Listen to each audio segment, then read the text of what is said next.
જય સ્વામિનારાયણ વિદ્યાર્થી મિત્રો, આજે આપણે સ્ટેન્ડર્ડ 7 યુનિટ 1 એક્ટિવિટી 9 વિશે શીખીશું. તો જુઓ, એક્ટિવિટી 9 નીચે ડૉક્ટર સ્મિતા અને મનોજભાઈ સરપંચની એક દિવસના કાર્યોની માહિતી આપી છે, તે વાંચો. તો અહીંયા આપણને એક ડેટ આપી છે, તો 26 જાન્યુઆરી, ફર્સ્ટ એટલે જાન્યુઆરી 2012 થર્સડે, એટલે અહીંયા 26 જાન્યુઆરી એટલે કે 26મી જાન્યુઆરી, બરાબર છે. અને કયો વાર હતો? થર્સડે એટલે કે ગુરુવાર હતો. તો આપણને બધાને ખબર છે કે 26 જાન્યુઆરી એટલે શું કહેવાય? રિપબ્લિક ડે, એટલે કે પ્રજાસત્તાક દિન તરીકે આપણે એને ઉજવીએ છીએ, બરાબર છે ને. એ દિવસે સ્કૂલોમાં, કોલેજોમાં, ઓફિસોમાં શું થાય છે? આપણા દેશનો ઝંડો ફરકાવાય છે, આપણે એને સલામી આપીએ છીએ અને મીઠાઈઓ વહેંચીએ છીએ. ત્યાર પછી પ્રવચન અપાય છે, ત્યાર પછી જુદી જુદી દેશભક્તિને લગતી બધી પ્રવૃત્તિઓ કરીએ છીએ અને ત્યાર પછી આપણે શું કરીએ છીએ? તો રાષ્ટ્રગાન પણ ગાઈએ છીએ. તો આપણે રિપબ્લિક ડે એટલે કે 26 જાન્યુઆરીએ આ પ્રવૃત્તિઓ કરીએ છીએ. તો અહીંયા ડૉક્ટર સ્મિતા અને મનોજભાઈ એ બંનેની આપણને તે દિવસની કામગીરી, એમને કયા કયા કામો કર્યા છે એ આપણને અહીં આપ્યા છે. તો જુઓ, ફર્સ્ટ છે હોસ્ટેડ ફ્લેગ એટ હાઈસ્કૂલ, એટલે કે ડૉક્ટર સ્મિતાએ એ દિવસે હાઈસ્કૂલમાં ઝંડો ફરકાવ્યો હતો. જ્યારે મનોજભાઈ સરપંચ છે, એમને શું કર્યું હતું? તો hosted flag at the primary school, એટલે એમને પ્રાઇમરી સ્કૂલ એટલે કે સરકારી શાળામાં ઝંડો ફરકાવ્યો હતો. હવે બીજો પોઈન્ટ જુઓ, ડિલિવર્ડ અ લેક્ચર. ડિલિવર્ડ એટલે પહોંચાડ્યો, બરાબર, અને લેક્ચર એટલે કે પ્રવચન. તો ડૉક્ટર સ્મિતાએ લોકોને પ્રવચન પહોંચાડ્યું એટલે કે પ્રવચન આપ્યું. આપણે જોઈએ છીએ કે આપણે કોઈક ગેસ્ટને બોલાવીએ તો એ આપણને પ્રવચન આપે છે.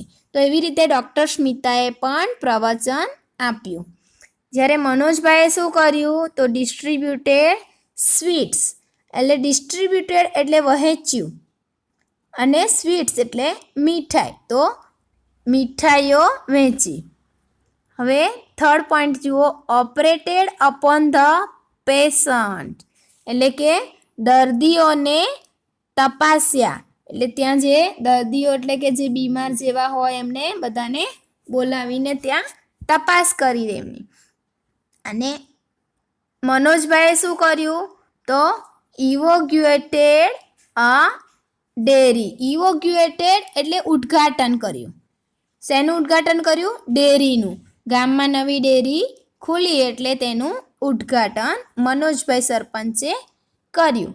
ત્યાર પછી જુઓ, spent an hour with differently able children, એટલે કે એબલ ચિલ્ડ્રન એટલે જુદી જુદી ક્ષમતાઓવાળા જે બાળકો છે એની સાથે તેમને એટલે કે ડૉક્ટર સ્મિતાએ કલાકો પસાર કર્યા. જ્યારે મનોજભાઈએ શું કર્યું? Told with the head teacher about the school progress, એટલે કે સ્કૂલના પ્રોગ્રેસ વિશે મોટા જે શિક્ષક છે એમની સાથે વાતચીત કરી. તો આ થઈ ટેબલ ડૉક્ટર સ્મિતા અને મનોજભાઈના કાર્યો વિશેનું. ત્યાર પછી હવે જુઓ, now read the following sentence, એટલે કે નીચેના વાક્યો વાંચો કેરફુલી એટલે ધ્યાનપૂર્વક, and fill in the blanks અને ખાલી જગ્યા પૂરો. તો ફર્સ્ટ છે doctor Smita hosted the flag at the high school. આપણે વાક્યમાં પણ આગળ ટેબલમાં પણ જોયું કે ડૉક્ટર સ્મિતાએ હાઈસ્કૂલમાં ઝંડો ફરકાવ્યો હતો.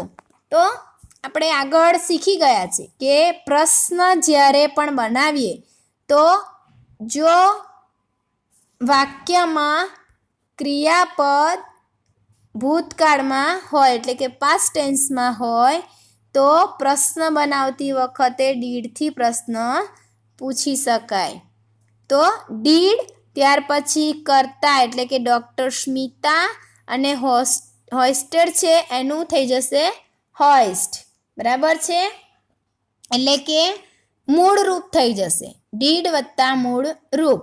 બરાબર છે, અહીંયા પણ આપણને આપ્યું છે, જુઓ કે વાક્યમાં આપણને આપ્યું છે ભૂતકાળનું રૂપ એટલે આપણે પ્રશ્ન વાક્યમાં એને ડીડ વત્તા મૂળ રૂપ કરી દીધું છે. બરાબર છે, તો did doctor Smita hoist the flag at the high school. શું ડૉક્ટર સ્મિતાએ હાઈસ્કૂલમાં ઝંડો ફરકાવ્યો હતો? તો યસ શી ડીડ, હા તેને ફરકાવ્યો હતો.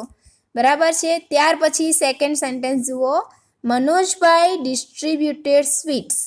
આપણે ટેબલમાં પણ જોયું કે મનોજભાઈએ મીઠાઈઓ વહેંચી હતી. હા, હવે નીચે પ્રશ્ન આપણને પૂછવા કહ્યું છે. તો ડિસ્ટ્રીબ્યુટેડ છે એ પાસ્ટ ટેન્સમાં છે એટલે આપણે પ્રશ્ન શેનાથી પૂછીશું? DID, did. બરાબર છે. તો did doctor Smita distribute sweets.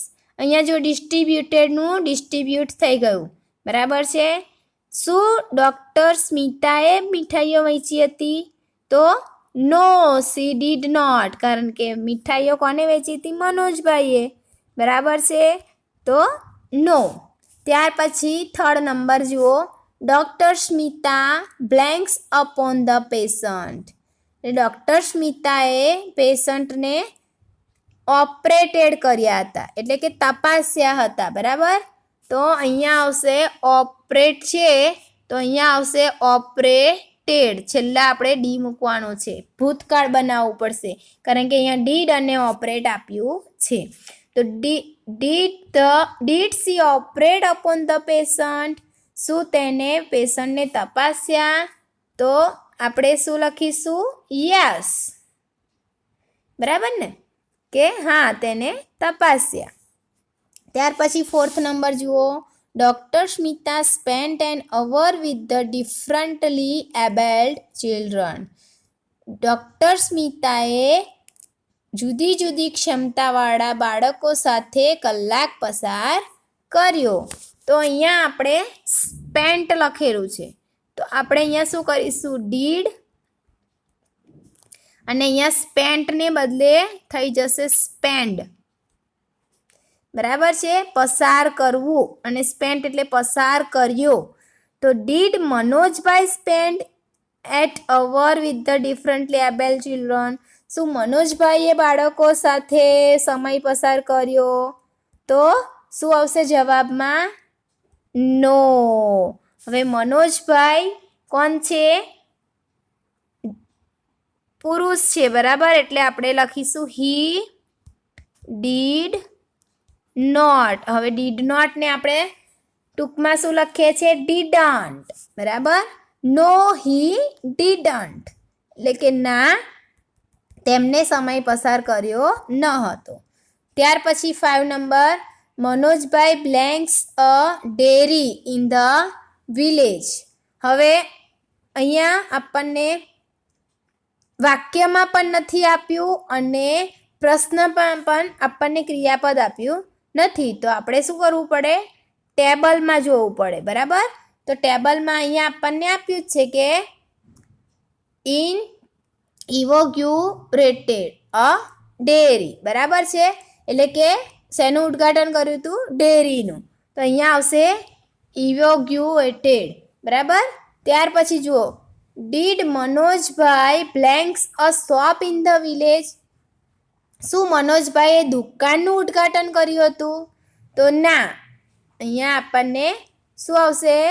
No he didn't. બરાબર છે,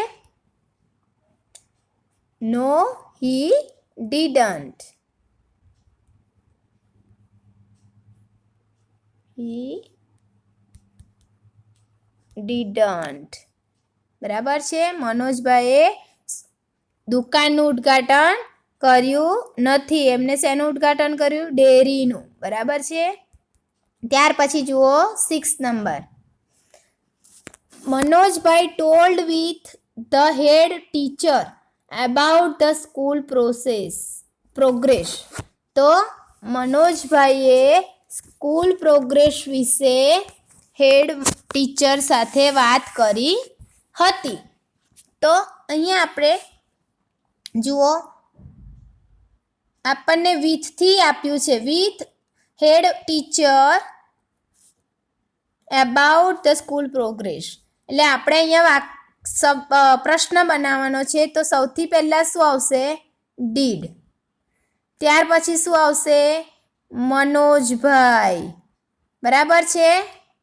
અને ત્યાર પછી ટોકડ છે એની જગ્યાએ થઈ જશે ટોક. બરાબર ને? તો did Manojbhai talk with the head teacher about the school progress. શું મનોજભાઈએ હેડ ટીચર સાથે વાત કરી હતી સ્કૂલના પ્રોગ્રેસ માટે? તો જવાબમાં આપણને મળશે યસ, હી ડીડ. હવે લાસ્ટ જુઓ, ડૉક્ટર સ્મિતા ડિલિવર્ડ અ લેક્ચર. એટલે ડૉક્ટર સ્મિતાએ વ્યાખ્યાન એટલે કે પ્રવચન આપ્યું હતું. તો આપણે આખો જ પ્રશ્ન બનાવવાનો છે. તો શું બનશે? ડીડ. સૌથી પહેલાં શું આવશે? ડીડ. ત્યાર પછી ડૉક્ટર સ્મિતા. ત્યાર પછી ડિલિવર્ડ છે એનું શું થઈ જશે? ડિલિવર્ડ. એટલે ઈડી નીકળી જશે. બરાબર છે. અ લેક્ચર. બરાબર છે. તો યસ સી ડીડ. હા, તેમને પ્રવચન આપ્યું હતું. બરાબર છે. તો આ થઈ આપણી એક્ટિવિટી 9. હવે પછીના વિડીયોમાં આપણે એક્ટિવિટી 10 જોઈશું. જય સ્વામિનારાયણ.